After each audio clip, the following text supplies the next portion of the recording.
What's up, spectators? Welcome back to another episode of Phoenix Wright Ace Attorney Dual Destinies. We are currently still interrogating Filch. We have almost proven, pretty solidly proven, that he went in, he grabbed the costume, and he was the one who threw the costume out the window, which explains how people saw Tenmataro. Okay, let's see here. Alright. Black Quill's trying to figure out how he could have gotten out of the room. If you can only open it from the inside. Someone on the outside opened the door for you. Isn't that right? Yep, that's right, Mr. Blackjack. The door suddenly sprung right open. Hold it! Sprung right open. Who was on the other side? Didn't get a good look on account of the sudden glare. Like how the reflection from my head blinds fellow moviegoers emerging from the dark. Cool story, Judge, cool story. That's when I snatched that staff and made my daring escape. And then that little maid gal spotted me as I hightailed it down the hall. That means the Forbidden Chamber wasn't opened until after the crime was discovered. Let me reread that just to make sure it sinks in. That means the Forbidden Chamber wasn't opened until after the crime was discovered. Okay. But wait. We still don't know who opened it. Maybe there really was a third person in the Fox Chamber. Objection! No, he would have to go through the vent. That's stupid, no. Well, you little tanuki. When the Forbidden Chamber opened, did you see the accused passed out there? Nope, only there was the alderman and he was dead as a doornail. If the accused wasn't there, what do you suppose he was up to? It has to be LaBelle. If it took place after the murder, obviously, after the murder, because of the feathers, then the murderer, who we know is LaBelle, would be the one to open the door. So, but how do we prove that it's LaBelle? Ah, don't tell me! Oh, he'll probably think it's Jinxie. The only one who could have opened the Forbidden Chamber was... He'll say Jinxie? Oh, Damien! The accused Damien Tenma. Oh, that's right, because he still believes there's only two people in the room at the time, which would have been Damien and the alderman. Wait a second! There had to be somebody else besides Mayor Tenma there. Really? And who might that be? Oh, well, that would be... Objection! It seems our feisty little ass has forgotten the most important thing. Evidence. I didn't forget. I was just testing your attention to details. Just testing you. Miss Cykes, you can't prove your point without proof of some sort. It's a proven fact. How do you prove that, huh, Judge? Sorry, guess I put my foot in my mouth again. No, Athena. We're definitely onto something here. We are? Think about it. If Filch was stuck inside the Forbidden Chamber, one of the alibis we heard would no longer hold any water. Oh! Oh, that's how you prove it. Oh, since LaBelle claimed he was with, Filch watching the game, but Filch wasn't there, which means LaBelle's alibi is now, boop, gone. Someone who knew Mr. Filch was stuck in the Forbidden Chamber, and by virtue of knowing this, has an alibi that no longer adds up. Ah, not that insufferable. Very well, the court will hear what Mr. Justice has to say. Whose alibi no longer adds up? You, Trucy! 33, okay. 50, yeah. I don't know why I'm just looking at the ages. 34. 28. 6 years apart. Phoenix must use some crazy lotion or something. Florent LaBelle, actually no, 34 is still a really young age, so. I mean, you're approaching middle age, but 34 is young. Here. Well, I'm totally wasting time here. Why, that's the defendant's aide, Florent LaBelle. Didn't he claim to be in the foyer at the time of the crime? True, but in his alibi, he also claimed Mr. Filch was in the foyer too. However, as we all know, Mr. Filch was not there with Mr. LaBelle at the time. In short, Mr. LaBelle's alibi has disappeared. Ooh! Florent LaBelle's alibi was one big lie. Isn't that right, Mr. Filch? I reckon there ain't no keeping that cat in the bag here neither. It was all Mr. LaBelle's idea. He told me he'd button his lip about me breaking into the forbidden chamber. And in return, he said we'd vouch for each other's alibi. Shame on you, Mr. Filch. Perjury is a serious crime, you know. Ah, shucks. Mercy, your honorship. Mercy.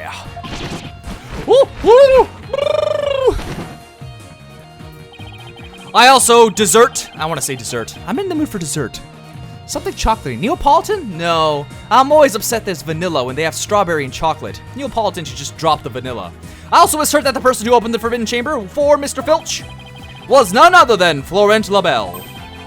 After all, his alibi has just been proven to be a complete fabrication. I see. We will take a 20-minute recess. We just had a recess, didn't we? After which time we will see what Mr. Labelle has to say for himself. Yes! We're finally going to drag that slippery snake onto the stand. In the meantime, the prosecution will question Mr. Labelle about these new allegations. Damn, we're good. We're just too good. Way too good.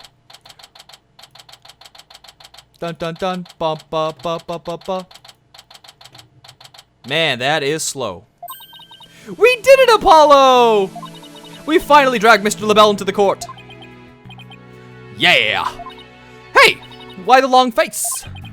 I can't help but feel I'm missing something important. Plus, Prosecutor Blackwell's bound to mount a counterattack. You really are a worrywart, aren't you? It'll be fine. That mystery figure who opened the Forbidden Chamber for Mr. Filch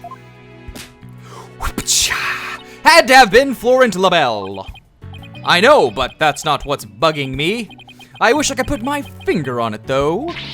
At any rate, the big showdown with Mr. Labelle is up next, so chin up, Apollo. Chin up and smell the ashes. Wake up, Mr. Freeman. Ah, these date things kill me. It's so slow. Bum bum bum bum bum bum bum bum bum bum bum bum bum bum. La da da da da. Court is back in session. Our next witness is... It's green today. Look at those sweet, sweet cell phone shoulder pads again. Yes, I'm acting on behalf of Mayor in this very important matter. It seems the witness is predisposed at the moment. Oh, surely you jest. I will hold you to your promise. Remember that. Oh, my deepest apologies. This is Florent Labelle, personal aide to the Mayor Tenmore, should I say, the accused. Ouch, like the poor mayor hasn't suffered enough. Well, what business do you have with me? I swear, every episode he comes out, what do you have with me? I'm a very busy man, so let's make this as brief as possible. Your boldness. Ah, right.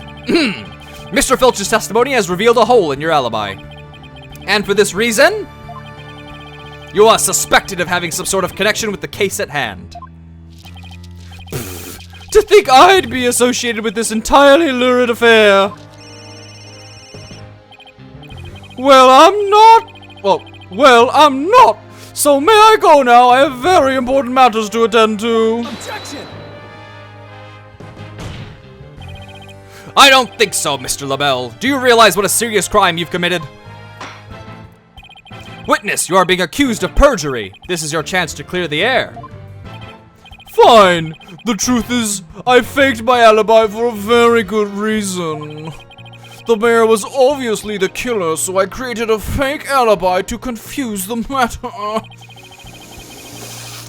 You see, as his personal aide, I felt I had to protect him. Sorry. You think this is funny? You think this is a joke? You think this is some kind of game? Without your alibi, you're a suspect too. What were you really doing at the scene of the crime, or time of the crime? Pfft, peasant! How dare you accuse me of one of beautiful... something or other. Stop stalling and tell the court what you were really doing at the time of the crime. Silence. Ooh. Shh. Awkward. Enough jabbering. Swords have been drawn. The time for talk is past. Swords? What swords? Metaphorical swords, Apollo. Metaphorical swords. Keep up. This is a duel to the death. The fate of the accused rests in our hands. Begone, ye of cowardly heart. Oh, that's twice now. This dude's made of steel. The battlefield hath no place for ye. Again? Oh my. Spare me, please. I'm gonna get some fruit punch while we got this little rabble rouser.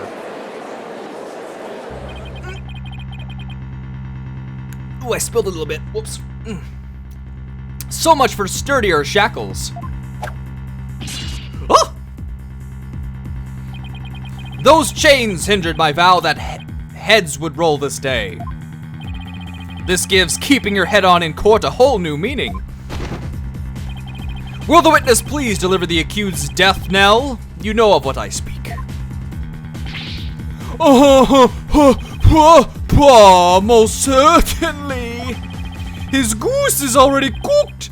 Time to stick a fork in him. Whatever he has to say can't be good.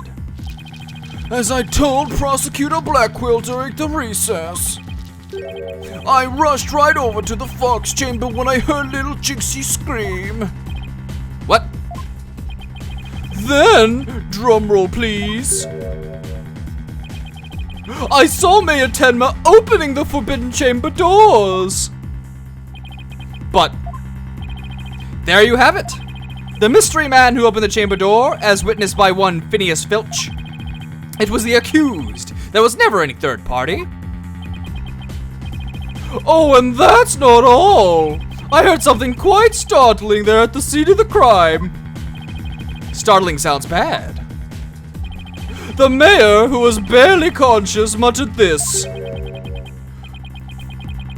Forgive me, Jinxie, I killed the alderman. That's right. The mayor actually confessed to the murder right there and there. Then and there. Whoopsies. He confessed? That's awfully convenient. Don't buy it, Judge. Don't buy it, you all people who are supposed to be a jury that was supposed to come about after the second or fourth game. Order the court. This is quite conclusive testimony if it stands. Just so, and quite astonishing, I might add. I only learned of this fact during the recess. Oh, I just love surprises, don't you? That's why I save the best for last. Consider it a gift from me to you. No way. I don't believe Mr. LaBelle heard the mayor confess. But is this really true? Did Mayor Tenma really confess? It is indeed. During that last recess, I confirmed it with Mayor's daughter. It would seem Mayor Tenma actually did confess.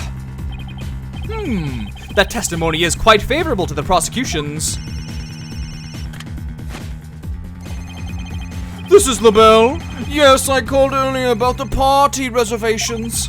That's right, a sexy party. My little shindig, Mayor Tenma's conviction gala. A splendiferous time is guaranteed for all but the mayor's defense. Ah ha ha ha! Well, as it seems, our witness is a very busy man. Let's get right to this testimony. Mr. LaBelle, please tell us what you saw when you came upon the scene of the crime. It is getting hot in here. So take off all your clothes. What LaBelle saw. I was in the hallway hiding in the shadows. That's when I heard the confession. Upon learning of her father's crime, little Jinxie fled without ever noticing me. Immediately after that, the mayor came to stood up and opened the forbidden chamber. As I ran in terror, the demon emerged from his prison. In shock, I fled down the hallway to my right, to the one with the phone at the end. Well, that's all wrong. No, that's not. No, Jinxie saw Tenma Taro, then went to the phone to call the ambulance, didn't she? Wasn't that what happened? I must say, this is a shocking revelation. Quite unexpected. To think the defendant actually confessed then and there to his crime. Perhaps the guilt was too much to bear, so he confided in his daughter. You do realize you should not have withheld such crucial testimony from the court. Once again, sorry. It's just I feared being accused if I mentioned coming upon that most unpleasant scene. Ugh. Why did the mayor's confession have to be brought up by this guy? We better do something before the judge declares the mayor guilty. As a death row inmate once told me in years gone by, there is a time to fight and a time to yield, a time to live and a time to die. I feel like this person he's always talking about is important, but I don't know. He's laying it on real thick now. The defense may now cross-examine the witness. Oh, goody. Cross-exam! I was in the hallway hiding in the shadows. That's when I heard the confession. Why would he be hiding anyways? You claim that the mayor confessed to his daughter. Are you sure about that? Peasant! You wouldn't dare ask such a question if you truly understood. True beauty is never wrong. It's not? No, beauty is carved deep in the DNA. That means I'm programmed to always be right, even when I'm wrong. I'm not following. These exquisite ears like flowers abloom. I feel like my voice for LaBelle has changed, and I'm having a hard time redoing exactly how I had it before. It was like, hold on. These eyes that shine like pearls. That's not quite right. This hair that maybe my voice is just giving out today. This hair like the finest silk, nothing can corrupt the truth they hold. I'm almost doing Jinxie's voice, the... Alright!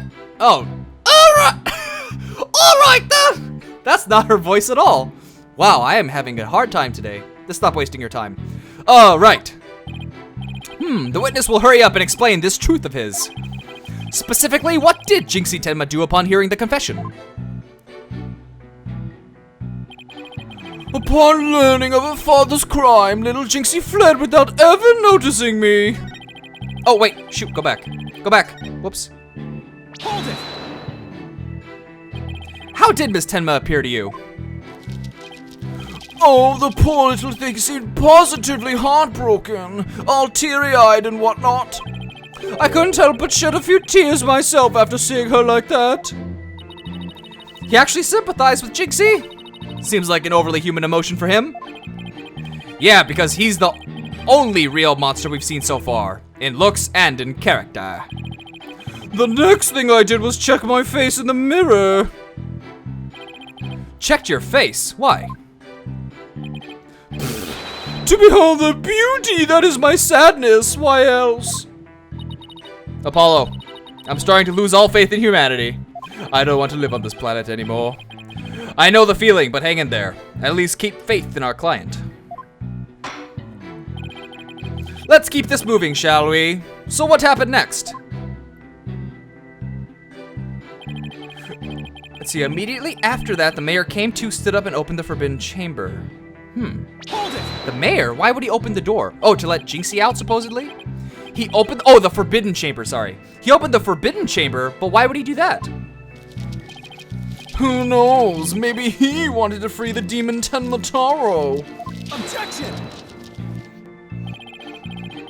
The courtroom is no place for fairy tales. Remember, you are under oath.